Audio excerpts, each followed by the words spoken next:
Woodland રેસ્ટોરન્ટમાં અમારી પાસે એવી ફરિયાદ આવેલી કે એમને જે ફૂડ છે એની અંદર કાંકરા કે એવું કંઈ નીકળેલું છે, હાર્ડ વસ્તુ. એટલે એના અનુસંધાને અમે ચેક કરવામાં આવેલું.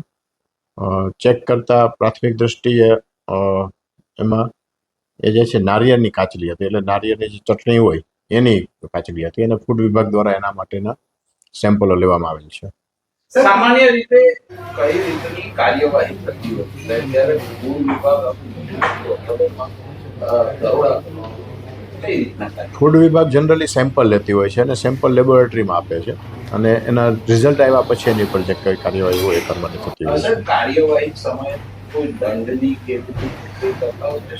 મહાનગરપાલિકા દ્વારા આમાં 5,000 રૂપિયાનો દંડ કરવામાં આવેલ છે, જે જનરલ ક્લીનલીનેસ એના આધારે કરેલ છે. લાગે કે નાની કાચલી છે એ ગ્રાહકને જમવામાં જતી હોય તો નુકસાનકારક પડે. એ હવે ફૂડ વિભાગે સેમ્પલ લીધેલા છે, એની પરથી પછી નક્કી થશે. સામાન્ય રીતે આરોગ્ય વિભાગ દ્વારા હોટલને ટેમ્પરરી સીલ કરવામાં આવતી હોય છે. નડિયાદ મહાનગરપાલિકા સીલ કરવામાં આવે છે કે ક્યાં?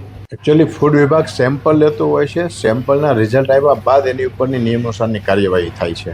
ઘણી વખત જો ગંદકી પ્રત્યે ખૂબ જ ગંભીર બેદરકારી હોય તો એવા સંજોગોમાં સીલ કરવામાં આવે, પણ જ્યારે ફૂડ સેમ્પલની વાત હોય ત્યારે એ ફૂડ સેમ્પલ લીધા પછી એને કાર્યવાહી થાય. સાહેબ, આનું કિચનને ચેક કરવામાં આવ્યું? કિચન ચેક કરવામાં આવેલું હતું, અને એ કિચનમાં ચેક કર્યા બાદ જે બહારની સાઈડમાં થોડોક પ્રોબ્લેમ હતો એ અનુસંધાને અમે દંડ કરેલ છે.